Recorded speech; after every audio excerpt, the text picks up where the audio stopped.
नमस्कार साथियों, आप सबों का पुनः इस चैनल पर हार्दिक स्वागत है। आज के इस वीडियो में हम लोग पुनः बिहार बोर्ड के द्वारा पूछी गई वस्तुनिष्ठ प्रश्नों पर चर्चा करने वाले हैं। आज के लिए क्या क्या क्वेश्चन लेकर आए हैं, आइए पहले देखते हैं और पुनः उसे किस प्रकार से हल करना है उसे हम लोग समझेंगे। तो सबसे पहला क्वेश्चन है आपके सामने कि बीसीसी इकाई सेल में मुक्त खाली जगह का प्रतिशत होता है।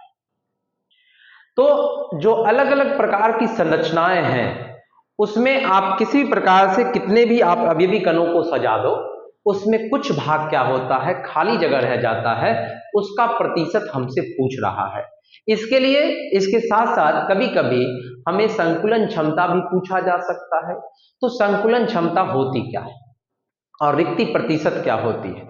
तो कुल उपलब्ध स्थान का, किसी क्रिस्टल में कुल उपलब्ध स्थान का वह भाग जो अवयवी कण के द्वारा भरे होते हैं, किसके द्वारा भरे होते हैं? अवयवी कण के द्वारा भरे होते हैं, उसका प्रतिशत क्या कहलाएगा? संकुलन क्षमता। यानी कि संकुलन क्षमता अगर आपसे पूछ रहा है तो इसका मतलब ये पूछा जा रहा है कितना भाग भरा हुआ है, और अगर रिक्ति प्रतिशत पूछा जा रहा है इसका मतलब कितने स्थान खाली हैं, है ना।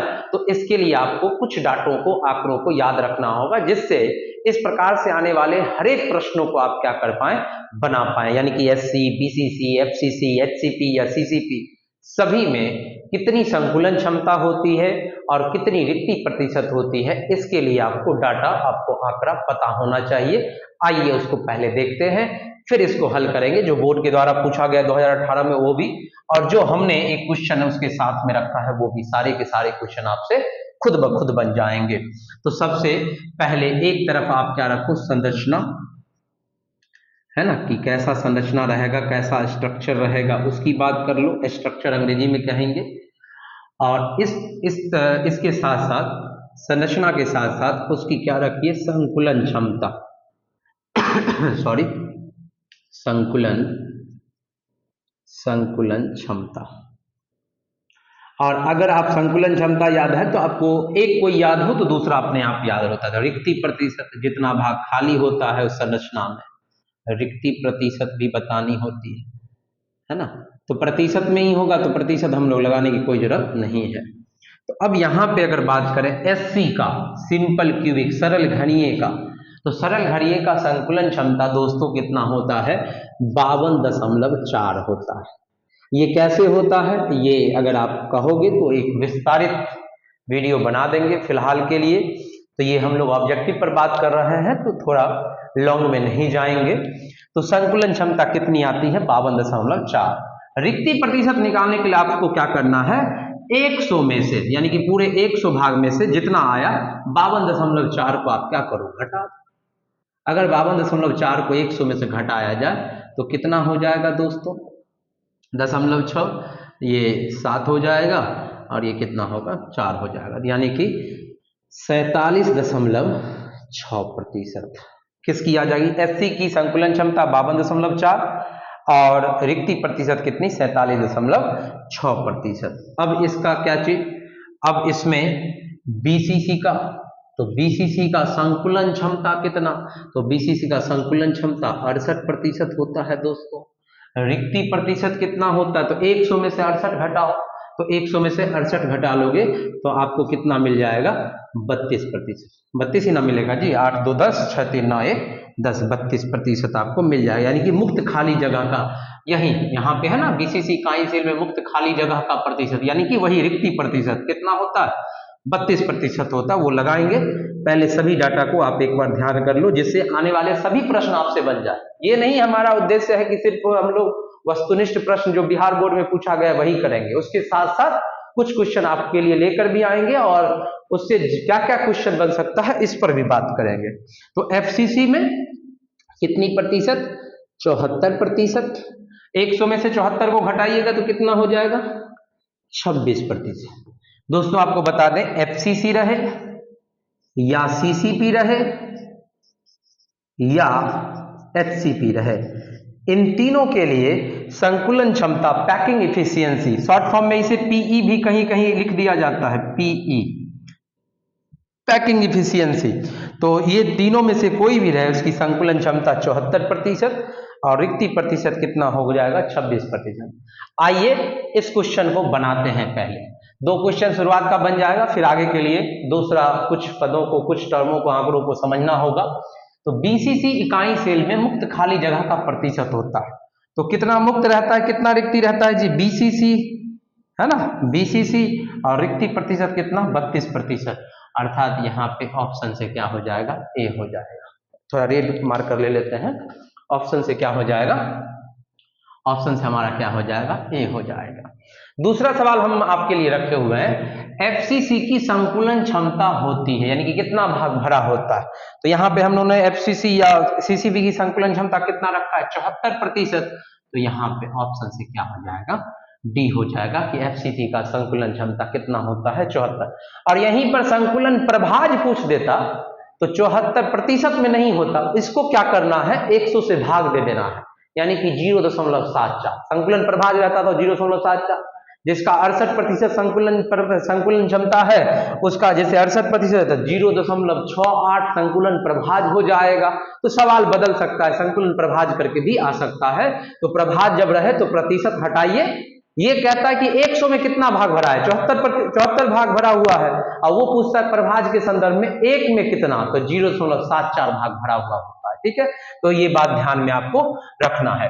तो ये दोनों क्वेश्चन हम लोगों ने क्या किया, इससे सॉल्व कर लिया। आपको ही कहेगा कि 20 एससी का संकुलन क्षमता 52.4, एससी का रिक्ति प्रतिशत होता है 47.6,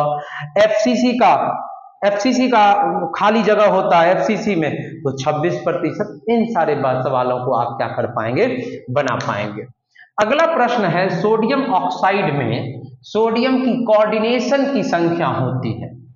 कोऑर्डिनेशन का हिंदी होता है उपसह संयोजन संख्या या समन्वय संख्या। किसी संरचना में किसी गोले के, यानी कि किसी परमाणु, अणु या आयन के चारों तरफ जितने कुल गोलों की संख्या होती है उसे हम लोग कहते हैं कोऑर्डिनेशन संख्या। या मान लीजिए आप मिडिल में है और आपके चारों तरफ एक ऐसी संरचना है कि एक व्यक्ति के चारों तरफ 6 लोग हैं, तो इसका मतलब है कि उस व्यवस्था में एक व्यक्ति का, किसी भी व्यक्ति का जो उपसह संयोजन संख्या होगा वो कितना होगा, 6 होगा। यानी कि चारों तरफ कितने जो है सराउंडिंग्स एटम्स हैं, आयंस हैं, मॉलिक्यूल्स हैं, तो ये क्या कहलाता है, उसके लिए उपसह संयोजन संख्या, समन्वय संख्या। थोड़ा मिटाने वाला ले लूं, मिटाने के लिए इधर चला गया। आइए इसको मिटाते हैं, फिर हम आपको इसके लिए क्या क्या डाटा याद रखना है जिससे इस प्रकार से आने वाले सभी प्रश्न आपसे बन जाए, उसका प्रयास हम करेंगे। ठीक है, तो अब यहां पे है सोडियम ऑक्साइड में पूछा तो क्या क्या याद रखना है। एक तरफ आप यौगिक लिख लो, यौगिक, और कुछ यौगिकों का याद रखना है उसमें आयनों का। अब ये नहीं टेंशन लेना कि और दूसरा यौगिक आ जाएगा, तो जितना कहा जा रहा है उतना करिए और बेहतर से बेहतर अंक आप जो है एग्जाम में लाइए, है ना। यौगिक है, एक तरफ क्या है, आयनों का उपसह संयोजन संख्या, आयनों का, आयनिक यौगिकों का ही लेंगे इसीलिए हम लिख रहे हैं आयनों का उपसह संयोजन। डिजिटल बोर्ड का जो है थोड़ा यहाँ पे डिजिटल बोर्ड लग जाएगा तो सारी समस्याएं दूर हो जाएगी, मिटाने उठाने वाला। उपसह संयोजन संख्या थोड़ा कंजस्टेड है, उपसह संयोजन संख्या कहिए। अब पहली बात, कुछ बातों को समझ लीजिए। जो कोऑर्डिनेशन नंबर है वो अंग्रेजी वर्ड है जो कि बोर्ड वो यूज कर लेता है, तो उपसह संयोजन संख्या कहिए, उपसह संयोजन संख्या कहिए, या आप इसी को समन्वय संख्या कहिए। कैसा संख्या, समन्वय संख्या कहिए, या इसी को अंग्रेजी में आप क्या कहिए, कोऑर्डिनेशन नंबर, कोऑर्डिनेशन नंबर, है ना, कोऑर्डिनेशन नंबर। वीडियो कैसा लगता है आप लोग कमेंट नहीं करते हैं, कमेंट करना बहुत जरूरी है जिससे हमें उत्साह मिले और आपके लिए नए नए वीडियो आपको और बेहतर तरीकों से बना के ला पाए। जरूर वीडियो को लाइक करें और कमेंट करना नहीं भूलेंगे। और इसको शॉर्ट फॉर्म में हम लोग क्या कहते हैं, CN कहते हैं। शॉर्ट फॉर्म में क्या कहते हैं, CN। तो यौगिक जैसे नमक है NaCl, sodium chloride. Sodium chloride से पहले जिंक सल्फाइड रख लेते हैं, किसको रख लेते हैं, छोटा से बड़ा की तरफ हम लोग चलेंगे।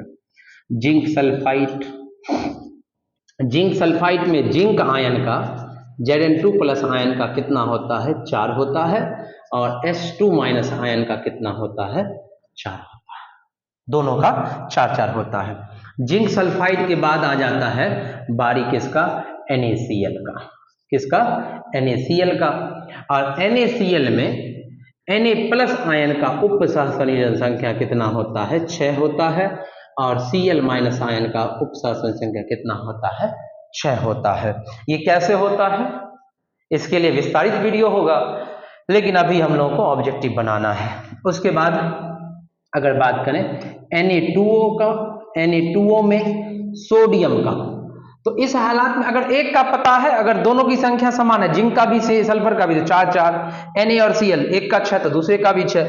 अब इस वाले में कैसे याद रखना वो भी बताते हैं। Na प्लस का, तो Na प्लस का दोस्तों साथियों कितना होता है 4, और O2 माइनस का हो जाता है कितना 8। आप एक गौर करना, जिस एक की संख्या दोगुनी है, तो जिसकी संख्या दोगुनी है उसमें उसका आधा है, अगर इसका 8 है तो इसका 4 है, संख्या दोगुनी तो आधा।